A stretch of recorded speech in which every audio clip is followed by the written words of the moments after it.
Episode में देखा था, एसेस्टर ज़ू टाइम ऑफ कोडिस के कंट्रोल करने के बावजूद भी अपने फ्यूचर से बाहर आ चुके थे, क्योंकि एसेस्टर ज़ू ना तो पास्ट में जीते थे और ना ही फ्यूचर में। उन्हें बस प्रेजेंट में ही जीना पसंद था, इसलिए बेचारी टाइम ऑफ कोडिस चाहकर भी उनके पास्ट और फ्यूचर को चेंज नहीं कर पाई थी। और एपिसोड के एंड में हमने देखा था कि एसेस्टर ज़ू ने अपनी डिवाइन स्पिरिचुअल पावर का इस्तेमाल करते हुए टाइम ऑफ कोडिस की सारी टाइम कंट्रोलिंग पावर्स को सप्रेस करते हुए उसे वहाँ पे खत्म करना शुरू कर दिया था। और देखते ही देखते एक बहुत बड़े ब्लास्ट के साथ टाइम ऑफ कोडिस की बॉडी वहीं भी डिस्ट्रॉय हो गई थी और यहीं से नेक्स्ट एपिसोड की शुरुआत होती है। तो इस एपिसोड की शुरुआत में भी हमें सेकंड मेरिडियन की उसी इमॉर्टल वेन का ही सीन दिखाया जाता है, जहाँ पे एसेस्टर ज़ू ने वाकई टाइम ऑफ कोडिस का खेल खत्म कर दिया था, जो देखकर बेचारे ऑनलाइन इमॉर्टल मास्टर्स को तो वहाँ पे अपनी आंखों पे यकीन ही नहीं हो रहा था। वो सभी एक दूसरे का मुंह देखते हुए कहते हैं, क्या क्या इसने वाकई टाइम ऑफ कोडिस को हरा दिया? ये लड़का तो वाकई काफी ज्यादा कमाल का है। इवन कई मानों में तो ये अपने मास्टर को भी पीछे छोड़ रहा है, क्योंकि ऐसा कुछ कमाल का काम तो मास्टर जूजियन भी नहीं कर पाए थे, जिसमें बाकी सभी इमॉर्टल मास्टर्स भी इसके हाँ में हाँ मिलाते हुए कहते हैं कि तुम बिल्कुल ठीक कह रहे हो। इवन इस लड़के को देखकर तो अब मुझे ये भी यकीन हो गया है कि फ्यूचर बिल्कुल सेफ हाथों में है, जिसके चलते अब हम लोग आराम कर सकते हैं। लेकिन अभी वो सभी इमॉर्टल मास्टर्स इसी तरह से आपस में बातें कर ही रहे थे कि तभी अचानक ही वहाँ पे बहुत ही ज्यादा पावरफुल व्हाइट एनर्जी फैलने लगती है, जो कि सीधा वहाँ पे आगे बढ़ते हुए एसेस्टर ज़ू तक आ रही थी, जो देखकर एसेस्टर ज़ू भी पलटकर बहुत ही गौर से एनर्जी को देखने लगते हैं। लेकिन तब तक वो व्हाइट एनर्जी वहाँ पे चल फैल चुकी थी। इवन एक समय तो ऐसा भी आ गया था कि बेचारे ऑनलाइन इमॉर्टल मास्टर्स को अपनी आंखें तक भी बंद करनी पड़ी थी, पर जहाँ एक तरफ उस व्हाइट एनर्जी की वजह से ऑनलाइन इमॉर्टल मास्टर्स अपनी आंखें नहीं खोल पा रहे थे, तो वहीं दूसरी तरफ वो व्हाइट एनर्जी वहाँ पे एसेस्टर ज़ू को बहुत ही ज्यादा सुकून दे रही थी। इसलिए एसेस्टर ज़ू भी धीरे धीरे वहाँ पे उसी व्हाइट एनर्जी की तरफ खींचे चले जा रहे थे, और असल में वो सारी एनर्जी वहाँ पे एक की से निकल रही थी, जो कि एक तरह से मास्टर जूजियन ने टाइम ऑफ कोडिस की बॉडी के अंदर ही छुपाई हुई थी, जिसके खत्म होती अब वो की भी वहाँ पे आजाद हो चुकी थी। उस की को देखकर जैसे एसेस्टर ज़ू वहाँ पे उस की को लेने के लिए आगे बढ़ते हैं, तो ऑनलाइन इमॉर्टल मास्टर्स वहाँ पे एसेस्टर ज़ू से कहते हैं, तुम आगे तो बढ़ रहे हो, लेकिन आगे बढ़ते हुए एक बात का खास ध्यान रखना कि भले टाइम ऑफ कोडिस खत्म हो चुकी है, लेकिन उसने तुम्हें तुम्हारा जो फ्यूचर दिखाया था वो आगे चलकर सच भी हो सकता है, क्योंकि कोई भी आज तक अपनी किस्मत से नहीं बच पाया। लेकिन अब तुम्हारे पास पीछे हटने का भी कोई रास्ता नहीं है, इसलिए हम चाहते हैं कि तुम आगे जरूर बढ़ो,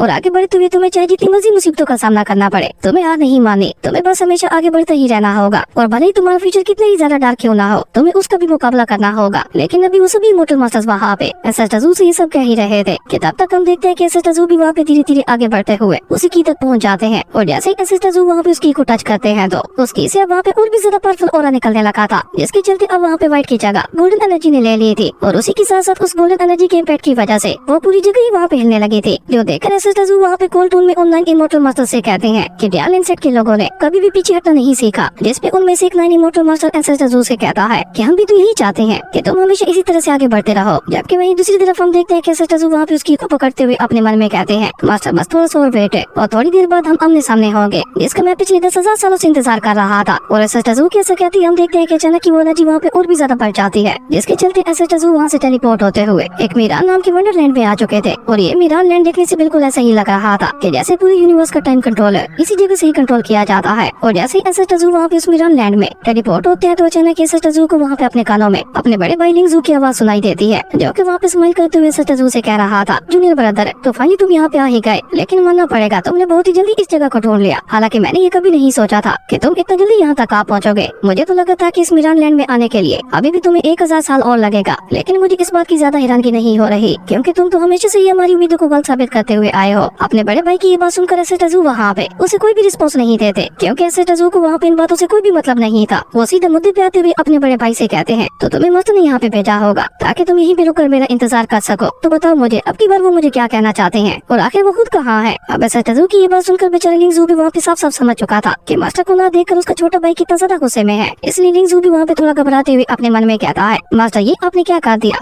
आपने एक बार फिर से मेरे छोटे भाई का गुस्सा शांत करने के लिए मुझे ही आगे कर दिया। अब पता नहीं ये इस बार मेरे साथ क्या क्या करेगा। आप जानते हैं ना कि इसके साथ डील करना कितना ज्यादा मुश्किल काम है। और ये सब सोचकर लिंग ज़ू अचानक ही वहाँ पे स्माइल करते हुए एसेस्टर ज़ू से कहता है, डोंट वरी जूनियर ब्रदर, मैं अभी तुम्हें यहाँ पे सबको समझा देता हूँ। और ये कहकर लिंग ज़ू वहाँ पे एक चुटकी बजाता है, जहाँ उसकी चुटकी बजाती हम देखते हैं कि उसके आसपास की पूरी जगह वहाँ पे चेंज होने लगी थी, और देखती देखती वो पूरा मीरान लैंड है वहाँ पे ट्रांसपेरेंट हो जाता है, जिसके चलते अब एसेस्टर ज़ू वहाँ पे उसके आर पार भी देख पा रहे थे। और यहाँ पे हमें पता चलता है कि असल में ये मीरान लैंड एक पैसेज की तरह है। इसके बारे में मैं आपको आसान लफ्जों में समझा देता हूँ। ऐसा समझ लें कि ये मीरान लैंड एक स्टेशन की तरह है, जहाँ पे अलग अलग सिटीज में जाने का रास्ता है, पर मीरान लैंड में अलग अलग सिटीज में नहीं बल्कि अलग अलग प्लेनेट्स में जाने का रास्ता है। मीरान लैंड से होते हुए यूनिवर्स के किसी भी कोने में जाया जा सकता था। और एसेस्टर ज़ू का भाई भी वहाँ पे एसेस्टर ज़ू को ये सब समझाने की कोशिश कर रहा था, लिंगजू अपने भाई को वहाँ पे अपना स्मॉल वर्ड दिखाते हुए कहता है कि अभी तुम सभी लोग इस स्मॉल वर्ड से होते हुए यहाँ तक पहुँचे हो। भले ही हमारा वो स्मॉल वर्ड हमारे लिए सब कुछ था, लेकिन वो पूरे यूनिवर्स के मुकाबले में कुछ भी नहीं है। और ये कहकर लिंगजू वहाँ पे एसेस्टाजू को अपना इनफिनिट यूनिवर्स दिखाता है, इसमें कॉम्प्लेक्स वर्ड्स मौजूद थे और उनमें से हर एक वर्ड अपनी खासियत रखता था। वहीं लिंगजू अपनी बात आगे बढ़ाते हुए कहता है कि अब तक तुम्हें ऐसा लगता होगा कि हमारा अपर रियलम ही सबसे ऊपर है, लेकिन हकीकत तो ये है कि हमारा अपर रियलम है इन बाकी वर्ड्स के आसपास भी नहीं है। अब तुम्हारे मन में ये सवाल चल रहा होगा कि अगर ये यूनिवर्स इतना ही ज्यादा बड़ा है तो आज तक तुम्हें इसके बारे में पता क्यों नहीं चला। तो असल में हमारे स्मॉल वर्ड के चारों तरफ एक हिडन बैरियर लगा हुआ था और इस तरह का बैरियर हर एक वर्ड के चारों तरफ लगा हुआ होता है ताकि कोई भी एक वर्ड दूसरे वर्ड को खतरा ना पहुंचा सके। असल में मास्टर जूजिया ने ये कदम पूरे यूनिवर्स की हिफाजत के लिए उठाया था और उन्होंने इन हिडन बैरियर्स का निर्माण किया था और ये सब मास्टर जूजिया ने कहीं न कहीं तुम्हारे लिए ही किया था। अब अपने बड़े भाई की ये बात सुनकर एसेस्टाजू वहाँ पे कॉल टून में उससे कहते हैं, तो इसका मतलब है कि अब तक मास्टर किसी आउटसाइड वर्ल्ड में थे, इसलिए अब तक मेरी उनके साथ मुलाकात नहीं हो सकी। पर कोई बात नहीं, अब जब ये की मेरे पास है तो मैं सीधा मास्टर के पास ही चला जाता हूँ। और ये कहकर जैसे एसेस्टाजू वहाँ पे एक बार फिर से उसकी का इस्तेमाल करने की कोशिश करते हैं तो लिंगजू जल्दी से आगे बढ़कर अपने छोटे भाई को रोकते हुए कहता है कि अगर तुम यहाँ पे इस की का इस्तेमाल करते हुए टेलीपोर्टेशन पोर्टल को ओपन करते हो तो हमारे ये छुपा हुआ स्मॉल वर्ल्ड है उसी समय यूनिवर्स की नजरों में आ जाएगा। और शायद तुम ये बात नहीं जानते कि आउटसाइड वर्ल्ड के कल्टीवेटर्स हमारे स्मॉल वर्ल्ड के कल्टीवेटर से बहुत ही ज्यादा पावरफुल है। उन्हें जब पता चलेगा कि इस तरह का एक स्मॉल वर्ल्ड है आजादी से अपनी जिंदगी गुजार रहा है तो वो एक पल भी उसके ऊपर कब्जा करने में जाया नहीं करेंगे और हो सकता है वो सभी लोग बिल्कुल पागल बीस्ट की तरह हमारे उस स्मॉल वर्ल्ड के ऊपर अटैक करते हुए उसे खत्म भी कर दे। स्मॉल वर्ल्ड सिर्फ तब तक ही सुरक्षित था जब तक तुम वहाँ पे थे और अगर सच मायनों में कहूँ तो मास्टर जूजिया ने वो वर्ल्ड बना ही तुम्हारे लिए था। अगर तुम चाहो तो तुम हमेशा हमेशा के लिए वहीं पे रह सकते हो, वो पूरी दुनिया तुम्हारी है और वहाँ पे रहते हुए तुम्हें किसी भी चीज की फिक्र करने की भी कोई जरूरत नहीं होगी। अब अपने भाई की सारी बातें सुनकर एसेस्टाजू वहाँ पे कोल्टून में उससे कहते हैं कि तुम्हारी बातें खत्म हो गई है या अभी भी कुछ रहता है। अपने भाई की ये बात सुनकर बेचारे लिंगजू को वहाँ पे एक बहुत बड़ा झटका लगता है, पर क्योंकि उसे कहीं न कहीं पहले से भी इस बात का अंदाजा था कि उसका छोटा भाई उसकी बात कभी भी नहीं सुनने वाला, इसलिए वो भी वहाँ पे स्माइल करते हुए एसेस्टाजू से कहता है कि नहीं, मैंने जो कुछ कहना था कह दिया, अब बाकी सब कुछ तुम्हारे ऊपर डिपेंड करता है। अपने भाई की ये बात सुनकर एसेस्टाजू वहाँ पे उसे कहते हैं कि तुम्हें इस सब के बारे में फिक्र करने की कोई भी जरूरत नहीं है, मैं सब कुछ संभाल लूंगा। और ये कहकर एसेस्टाजू अचानक वहाँ पे उसकी पास को एक्टिवेट कर देते हैं, जहाँ ऐसा होते ही हम देखते हैं कि उसकी से बहुत ही ज्यादा पावरफुल डिवाइन स्पिरिचुअल ऑरा निकलने लगा था, जिसके चलते वो की भी धीरे धीरे ऊपर आसमान में उठने लगती है और देखते ही देखते वहाँ पे उसकी की वजह से ऊपर आसमान में एक पोर्टल ओपन हो जाता है। ये एक ऐसा पोर्टल था जिससे होते हुए एसेस्टाजू इस पूरे यूनिवर्स में कहीं भी जा सकते थे। और जब एसेस्टाजू का भाई उन्हें वहाँ पे सबके बारे में बताता है तो एसेस्टाजू अचानक वहाँ पे अपनी डिवाइन स्पिरिचुअल पावर का इस्तेमाल करते हुए उस पोर्टल के ऊपर एक टेलीपोर्टेशन फॉर्मेशन बना देते हैं। और ऐसा होते ही हम देखते हैं कि वहाँ पे एक एक करके एसेस्टाजू के सभी रिसर्वर्स भी टेलीपोर्ट होते हुए वहाँ पे आने लगे थे, जहाँ वो सभी की सभी अचानक खुद को इस तरह से टेलीपोर्ट होते हुए देखकर बहुत ही ज्यादा हैरान दिखाई दे रहे थे। उन्हें वहाँ पे कुछ समझ ही नहीं आ रहा था कि आखिर यहाँ पे ये सब उनके साथ हो क्या रहा है। लेकिन जब वो सभी लोग वहाँ पे अपने आसपास देखते हैं तो उन सभी की नजर वहाँ पे एसेस्टाजू के ऊपर पड़ती है। जिन्हें देखकर वो सभी लोग वहाँ पे काफी ज्यादा खुश हो चुके थे, क्योंकि उन्हें समझ आ चुका था कि उन्हें यहाँ पे एसेस्टाजू नहीं बुलाया होगा। लेकिन जैसे ही वो सभी लोग वहाँ पे एसेस्टाजू से मिलने के लिए आगे बढ़ने की कोशिश करते हैं तो अचानक ही वो पोर्टल वहाँ पे एक्टिवेट हो जाता है,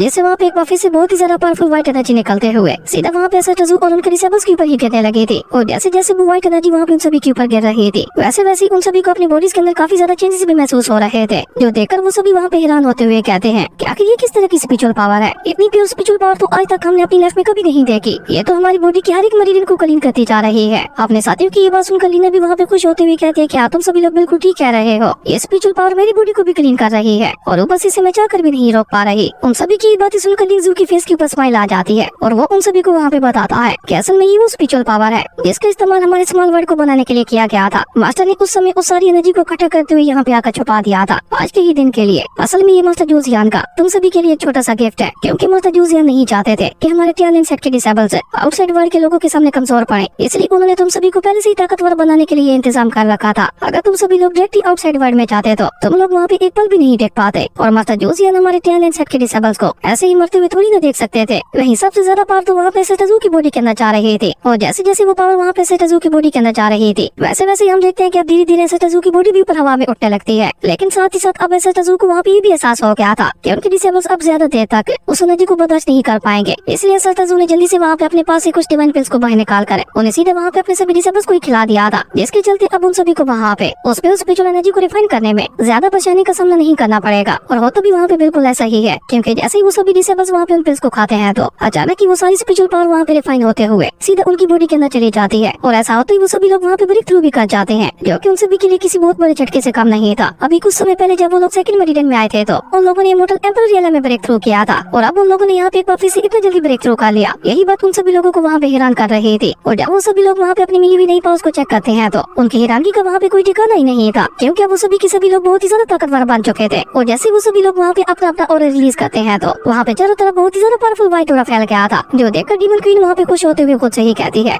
अपने इस ब्रेक थ्रू के बाद तो मैं सुप्रीम डीमन एम्परर बन चुकी हूँ। जिसपे रिंगजुई खुश होते हुए कहती है और मैं सुप्रीम इमोर्टल एम्परर। रिंगजुई की ये बात सुनकर हम देखते हैं कि बाकी सभी लोग भी वहाँ पे खुश होते हुए अपने अपने ब्रेक थ्रू के बारे में बताने लगे थे, लेकिन अभी वो सभी लोग वहाँ पे इसी तरह से अपनी खुशी मना ही रहे थे कि तभी उन सभी लोगों की नजर वहाँ पे सटाजू के ऊपर पड़ती है, जिनका अभी तक भी वहाँ पे ब्रेक थ्रू हो रहा था। और ब्रेक थ्रू करते हुए सटाजू की चारों तरफ एनर्जी का वहाँ पे टोर्नेडो बन गया था, जिससे सटाजू की सभी डिसेबल्स आंखें फाड़े वहाँ पे देख रहे थे, क्योंकि ऐसा कुछ उन्होंने आज तक अपनी लाइफ में कभी भी नहीं देखा था। और तभी रिंगजुई वहाँ पे अपने बाकी सभी साथियों से कहती है कि हम सभी लोग अपनी अपनी लिमिट्स को पुश करते हुए सुप्रीम इमोर्टल एम्परर रियलम में ब्रेक थ्रू कर चुके हैं, तो इसका मतलब है कि आई फाइनली एसेस्टस हो भी अपनी लिमिट्स को पार करते हुए फाउंडेशन बिल्डिंग रियलम में ब्रेक थ्रू कर जाएंगे। अब लिंगजुई की बात सुनकर तो सभी लोग वहाँ पे और भी ज्यादा एक्साइटेड हो जाते हैं, और सबसे ज्यादा एक्साइटेड तो वहाँ पे लिंगा दिखाई दे रही थी, क्योंकि वो एसेस्टस की सबसे पुरानी डिसेबल थी। और वो वहाँ पे एसेस्टस के लिए खुश होते हुए कहती है कि जब से मैंने टैलेंट सेट को ज्वाइन किया है तब से लेकर अब तक मैं एसेस्टस को रिफाइनिंग पीरियड में ही देखते हुए आई हूँ, लेकिन फाइनली आज मैं उन्हें ब्रेक थ्रू करते हुए देख पाऊंगी, जो कि असल में मेरी लाइफ का सबसे बड़ा सपना भी था। जबकि वहीं दूसरी तरफ हम देखते हैं कि एसेस्टस की बॉडी लगातार वहाँ पे उस डिवाइन स्पिरिचुअल एनर्जी को अपने अंदर ऑब्जर्व की ही जा रही थी, जिसके चलते हम देखते हैं कि अब एसेस्टस की बॉडी से वहाँ पे बहुत ही ज्यादा पावरफुल डिवाइन स्पिरिचुअल ऑरा निकलने लगा था, जो कि एसेस्टस की बॉडी से होता हुआ सीधा ऊपर आसमान की तरफ जाने लगा था। जो देखकर लिंगजू जल्दी से वहाँ पे एसेस्टस को रोकते हुए कहता है कि रुको रुको, ऐसा मत करो, अगर ये सब यहाँ पे ऐसा ही चलता रहा तो यूनिवर्स में सभी लोगों को तुम्हारी लोकेशन के बारे में पता चल जाएगा। लेकिन अब बहुत ज्यादा देर हो चुकी थी, क्योंकि अब तो एसेस्टस का डिवाइन स्पिरिचुअल ऑरा वहाँ पे मिरान लैंड के ऊपर लगी हुई बैरियर को भी तोड़ता हुआ सीधा ऊपर आसमान की तरफ जाने लगा था, और एसेस्टस की इस डिवाइन स्पिरिचुअल ऑरा को पूरा यूनिवर्स सेंस कर पा रहा था। एसेस्टस का ऑरा जहाँ से गुजर रहा था वो जगह बिल्कुल पहले की तरह ठीक होती जा रही थी। इसी बीच में वहाँ पे डार्क लैंड का भी सीन दिखाया जाता है, जहाँ पे आज तक कभी भी कोई रोशनी इंटर नहीं हुई थी, लेकिन आज फाइनली हजारों लाखों सालों बाद एसेस्टस की डिवाइन स्पिरिचुअल ऑरा ने डार्क रियलम के अंदर भी रोशनी फैला दी थी। और इसी बीच में वहाँ पे डार्क रियलम के अंदर एक डार्क अल्टर को भी दिखाया जाता है, जिसके ऊपर कुछ स्टेचूज भी बने हुए थे। असल में ये सभी के सभी डार्क सोल्स थे, जिन्होंने वहाँ पे एसेस्टस के उस डिवाइन स्पिरिचुअल ऑरा को महसूस कर लिया था, और उसे महसूस करके वो सभी के सभी डार्क सोल्स बहुत ही ज्यादा हैरान दिखाई दे रहे थे। वो सभी वहाँ पे आपस में बातें करते हुए कहते हैं कि ये तो बिल्कुल वैसी ही स्पिरिचुअल पावर थी जिसका इस्तेमाल करते हुए इस यूनिवर्स को बनाया गया था। अगर ये एनर्जी दोबारा यहाँ पे अपीयर हुई है तो इसका मतलब है कि एक बार फिर से यूनिवर्स में काफी कुछ चेंज होने वाला है। उन सभी डार्क सोल्स की ये बात सुनकर उनकी लेडी मास्टर वहाँ पे उनसे कहती है, मेरे ख्याल से तो यूनिवर्स में एक बार फिर से एक बहुत बड़ी तबाही आने वाली है। अब ये तबाही क्या रंग लेकर आती है इसके बारे में तो हमें आगे ही पता चलेगा। खैर उसके बाद सीन चेंज होता है, हमें डुलू फेरीलैंड का सीन दिखाया जाता है, और ये वर्ल्ड दिखने में बाकी सभी वर्ल्ड से काफी ज्यादा मॉडर्न दिखाई दे रहा था। खैर हमें वहाँ पे एक मेंशन के आउटर एरिया का सीन दिखाया जाता है। असल में आज यहाँ पे कुछ क्लैंस के बीच में स्टार पाल को लेकर मीटिंग होने वाली थी, पर तभी अचानक वहाँ पे यूमी एंड पवेलियन की कुछ डिसेबल्स की एंट्री होती है, जो कि आते साथ ही वहाँ पे अपने सामने वाले लोगों से कहती है कि तुम लोग कुछ कहो, उससे पहले हम लोग आपको कुछ बता देना चाहते हैं कि स्टार पावर पार्लर हमारे यूमी एंड पवेलियन से ही बिलोंग करता है, इसलिए हम उसे किसी भी हालत में वापस नहीं लौटाने वाले। और लड़कियों की ये बातें सुनकर कुछ इमोर्टल डोमेन के लोग उनसे कहते हैं कि हमें लगता है कि शायद तुम लोग हमें जानती नहीं हो, अगर तुम लोगों ने वो स्टार पाल हमारे हवाले नहीं किया तो हम लोग उसे तुमसे छीन भी सकते हैं, और हमारे डुलू इमोर्टल डोमेन को ऐसा करने से कोई भी नहीं रोक पाएगा। और अभी वो दोनों ही क्लैन के लोग इसी तरह से आपस में बहस कर ही रहे थे कि तभी उस मेंशन का ओनर भी वहाँ पे बाहर आ जाता है, जो कि आते साथ ही वहाँ पे उन लोगों को डरते हुए कहता है कि अगर तुम सभी लोग यहाँ पे खाली हाथ आए हो तो चुपचाप दफा हो जाओ यहाँ से। उस मेंशन ओनर की ये बात सुनकर यूमी एंड पवेलियन की लड़कियों को वहाँ पे गुस्सा आ जाता है, और उनके लीडर वहाँ पे गुस्से से चिल्लाते हुए मेंशन ओनर से कहती है, तो अब तुम्हारा काम हो गया है तो तुम हमें अपने रास्ते से हटाना चाहते हो, भूलो मत,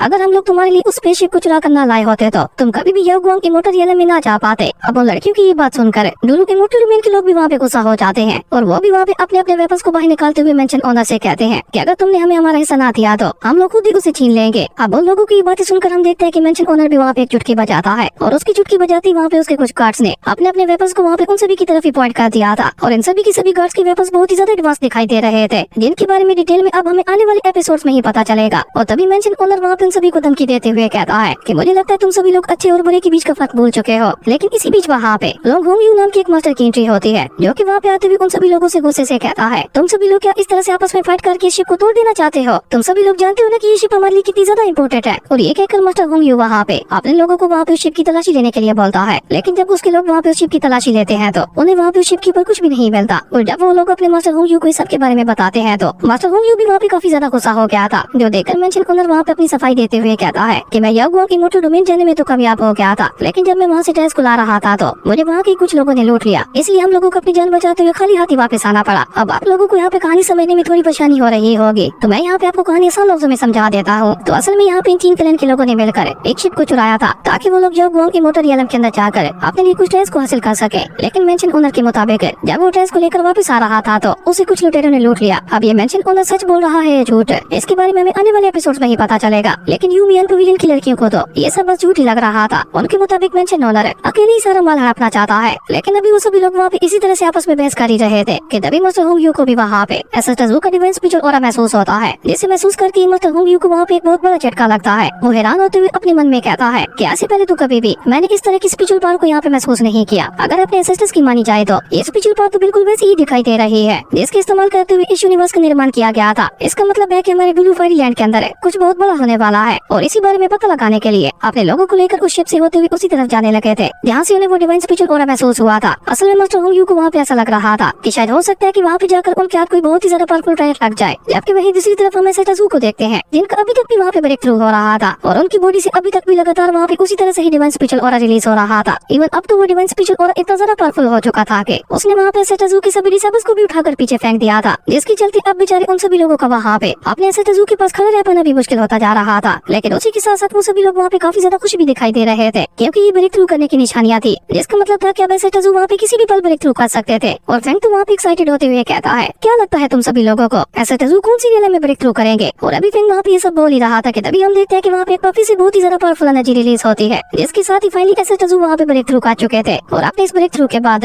उनकी पूरी बॉडी वहाँ पे गोल्डन एनर्जी से ग्लो कर रही थी। ऐसा लग रहा था कि जैसे एसेट जू गोल्डन एनर्जी का सोर्स हो, और एसेट जू की सभी डिसेबल्स तो आके भारी वहाँ पे ये नजारा देख रहे थे। जबकि हम देखते हैं कि अपने इस ब्रेक थ्रू के बाद फाइनली एसेट जू का लुक भी चेंज हो गया था, जिसका हम लोग पिछले 168 एपिसोड से इंतजार कर रहे थे। वहीं जैसे एसेट जू अपनी आंखें खोलते हैं तो उनकी आंखों से भी वहाँ पे बहुत ही ज्यादा पावरफुल गोल्डन एनर्जी रिलीज हो रही थी, जो देखकर सबसे पहले लिंग जू वहाँ पे आगे बढ़ते हुए अपने छोटे भाई एसेट जू को कांग्रेट्स कहता है नेक्स्ट रियल में ब्रेक थ्रू करने के लिए, क्योंकि एसेट जू का ये ब्रेक थ्रू वाकई काफी ज्यादा बड़ा दिखाई दे रहा था। लेकिन जब बेचारा लिंग जू वहाँ पे एसेट जू से उनके ब्रेक थ्रू के बारे में पूछता है कि तुमने की रिफाइनिंग से कौन सी रियल में ब्रेक थ्रू किया है, तो एसेट जू उसे वहाँ पे जवाब देते हुए बताते हैं कि मैंने की रिफाइनिंग की 10,000 लेवल में ब्रेक थ्रू कर लिया है। अब ये सुनकर तो बेचारे सभी लोगों की उम्मीदों के ऊपर पानी फेर जाता है, क्योंकि एसेट जू एक बार फिर से फाउंडेशन बिल्डिंग रियल में ब्रेक थ्रू नहीं कर पाए थे। हालांकि सभी की उम्मीद थी कि इस बार तो एसेट जू फाउंडेशन बिल्डिंग रियल में ब्रेक थ्रू कर ही जाएंगे, लेकिन इस बार भी ऐसा नहीं हो पाया। अब देखते हैं कि अब हमारे हेल गोड को उनकी आगे की मंजिल कहाँ ले जाती है। अब यहाँ से कहानी और भी ज्यादा इंटरेस्टिंग होने वाली है, लेकिन अफसोस इसी कमाल के सीन के साथ हमारी अमेजिंग एपिसोड यही भी खत्म हो गया था।